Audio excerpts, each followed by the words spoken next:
Assalomu alaykum. Allo. Assalomu alaykum. Murat telefonu. Ha, man Murodman. Ariza bo'yicha olma ichki ishlardan. Eshitaman. Olmazor metrosi oldida bo'lgan holat bo'yicha. Ha. Eshitaman akajon. Bu qachon bo'lgan bu holat?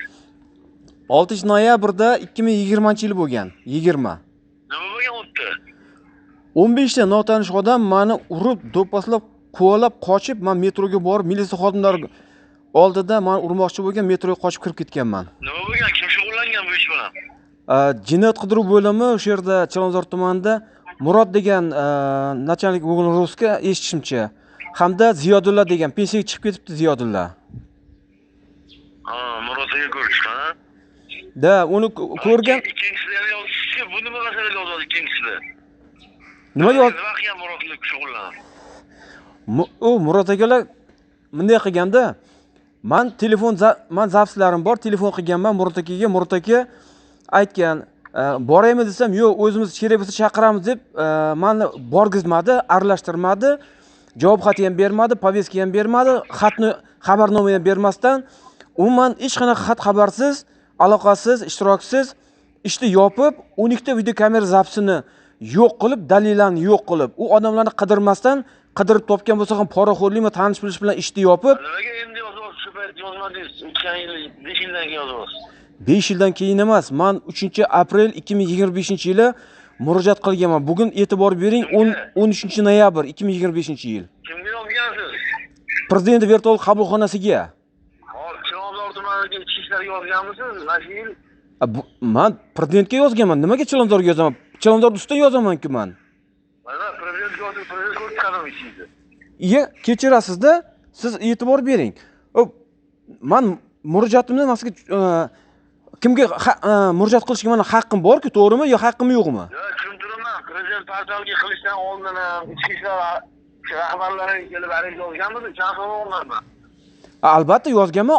7-noyabr 2020-yil darhol ertasi kuni 24 soat o'tmasdan shikoyatimni Chilonzor tuman ichki ishlar 20-5 yil oldingi gapni aytyapsiz. 2025-yilda tommi, 2024-yilda tommi. Kechirasiz, menga qarang. Siz militsiya xodimisiz, siz gapimni yaxshilab e'tibor bering, yaxshi tushunishga harakat qiling. Men hozir boshdan aytaman.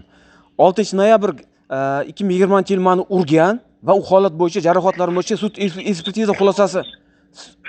Nima deysiz? Nima deysiz?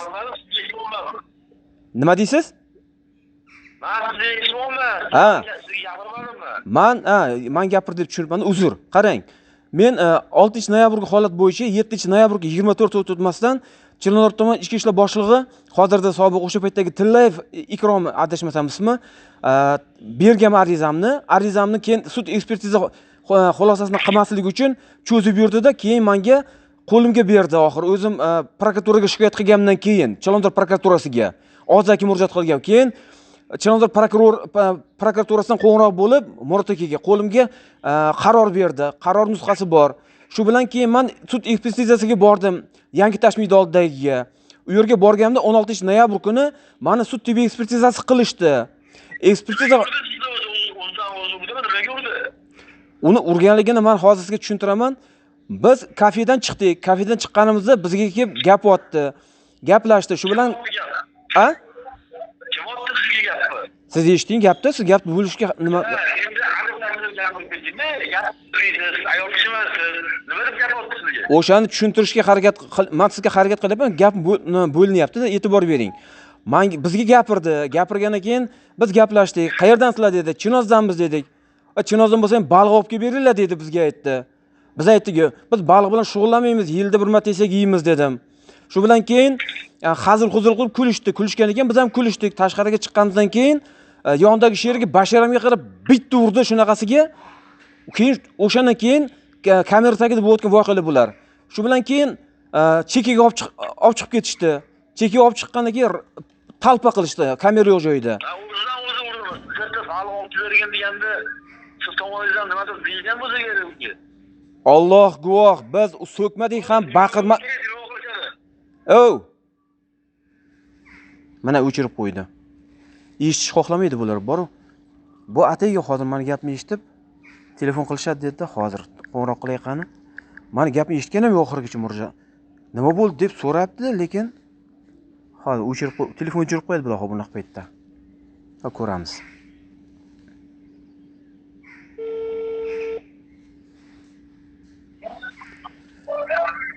O'rtoq komandir. Voy, eshitdingmi? Telefon nega o'chirib qo'yapsiz? Uzun qoldi, gapirmay eshitdingmi? Xullas kalam ular bizga shunaqa qilib hujum qilishdi. Men u yerda so'kkanim yo'q, baqirganim yo'q. Hech qanaqa bir qo'pollik qilganim yo'q. Mayli, agar baqirganimda, men urganimda, haqorat qilganimda mayli-da, endi qarang.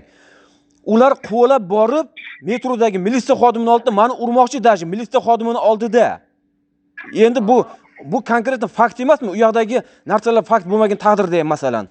Keyin olgan jarohat u yerda keyin meni militsiya xodimi ko'rdida, mashinani metroning oldigacha olib keldida, metroning oldida meni mashinaga o'tirg'izib uyimga jo'natdi. Uyimga kelib, ertasi kun darhol ekspertizani hozir qilishingizni so'rayman deb men ariza berdim. Arizamni ular shunchalik cho'zdiki, mana 5 yil bo'ldi mana. Hozir 13 bo'lsa, 5 yil u 2 kun bo'ldi. 5 yil 2 kunga mana shu paytga cho'zilib keldi. Ularni qilayotgan harakatlari shunchalik bo'ldiki, oxir-oqibat men aralashtirmasdan, ishtirok etkazmasdan ishni yopib, o'zlaricha poraxo'rlikmi, tanish-bilish qilibmi yoki ularni o'zi uyushtirib menga jo'natganmi 15 ta bolani militsiya xodimlari. O'chirmay turing, men sizga tushuntirib berayda. Yo, nima gaplashmaysiz, eshitmaysizmi meni? Yo, bo'lsa eshitdim, bo'lsa tushundim. Telefonda o'tirib, telefon o'chiramiz. Ismi sharifingiz kim? Sizni bilib olsam bo'ladimi? Xofif Akrom. Arizachi bo'lsa bo'lmaydi ishlayman. Akrom? Bu telefon qilasizmi? Telefon qilamiz. Telefon o'chiramiz. Bo'pti, mayli okajon. Xo'p. Mana hozir vaziyatni ko'rib guvoh bo'lyapsizlar, sizlar ham, men ham. Hurmatli O'zbekiston Respublikasining prezidenti janob Mirziyoyev Shavkat Miromonovich. Tayinli gap ham bo'lgan yo'q bu yerda, tayinli bir eshitish ham bo'lgan yo'q. Men harakat qilyapman bir chetdan aytishga. Tushunmagani uchun. Qo'ng'iroq qiladi deb o'chirib qo'ydi, uzilib qoldi deyapti-da. Endi bo'lsa, yana men telefonni o'chirishni maqsad qilganligini tushuntiryapti-da gaplari bilan. Iloji yo'q, men bu odamni telefonda ushlab tura olmayman majburlab. Lekin tushunib o'tiribman, hozir birinchi o'rinda qiziq masala bo'lyapti menga. Men prezident vertolyot qabulxonasiga shikoyatim qoldirganimda e'tibor bering, Chilonzor tuman ichki ishlar boshlig'i va xodimlari ustidan berganman. Hozirgi boshlig'i ustidan ham ketgan bo'ladi. Chunki meni 3-aprel 2025-yilgi arizamni o'zim mana shu prezident vertolyot qabulxonasida o'zim qo'liga yuborgan va ular ishni yopganligini menga tushuntirishdi. Endi e'tibor bering-da, o'sha men bilan gaplashgan militsiya xodimi diktafon zapisi bor, qidiryapti, izlayapmiz, turibdi deb video kamera zapisini aytdi menga. Lekin menga javob xatida bunaqa haqiqat bo'lmadi. Umuman borku, bu militsiya xodimlari, aynan shu militsiya xodimlari hozir men kelib chiqib tushunyapman, barcha vaziyatlarda men aralashtirmagandan ushbu militsiya xodimlari Chilonzor tumanidagi o'sha paytdagi Tillayev Ikrom va xodimlar Murod Ziyodullalar bu 15 ta odamni adashmasam o'zlari yuborgan menga. Shuning uchun ishni yopgan. Yo bo'lmasam, ikkinchi daraja ular poraxo'rlik yoki tanish-bilish bilan bu ishni yopgan. Men endi aniq bilmaganim uchun bir narsa deya olmayman, lekin bir narsani aniq bilaman. Butun bir dalillarni 12 ta video kamera zapisi, asli 17 ta 12 ta video kamera zapisini yo'qqa chiqarib, men bergan arizalarim hamda ekspertiza xulosalarimni yo'qqa chiqarib, tasdig'ini topmadi deb rad qilingan. Jinoyat alomati yo'q deb. Ammo yegan kaltagim u qayerdan kelib chiqqan unda u? Ha? Uni ko'rgan militsiya xodimlari, metrodagi milliy xavfsizlik xizmat xodimlari bor-ku, basharam ko'rib turib, yugurib, hansirab, ularni oldida meni urmoqchi bo'lganliklari, ular hammasini ko'rgan-ku. Yo'q, bu jinoyat qidiruv bo'limi xodimlari mayda detalgacha e'tibor berish kerak bo'lgan narsada katta detal narsani yo'qqa chiqarib o'tiribdi hozir. Video kamerada ularning asl basharasi turibdi-ku, u odamlar o'sha hududda yurdi-ku. Yo, bu haqiqat. Mana shuning uchun men nima uchun kurashaman? Ona vatanimiz O'zbekiston Respublikasida hozircha tegishli deb aytib turay, tegishli o'rin xodimlar, tegishli shifokorlar, tegishli amaldorlar va ularga xizmat qiluvchi adolatsiz tegishli fuqarolar astoydil shunday kurashadiki, yo menga uyushtirilgan holatda yo bo'lmasam mani murojaatim ularga yoqmagan holatda. Yo'q, ularni aytgani bo'lish kerak. Bor haqiqat bo'lish kerak emas. Men doim diktafon bilan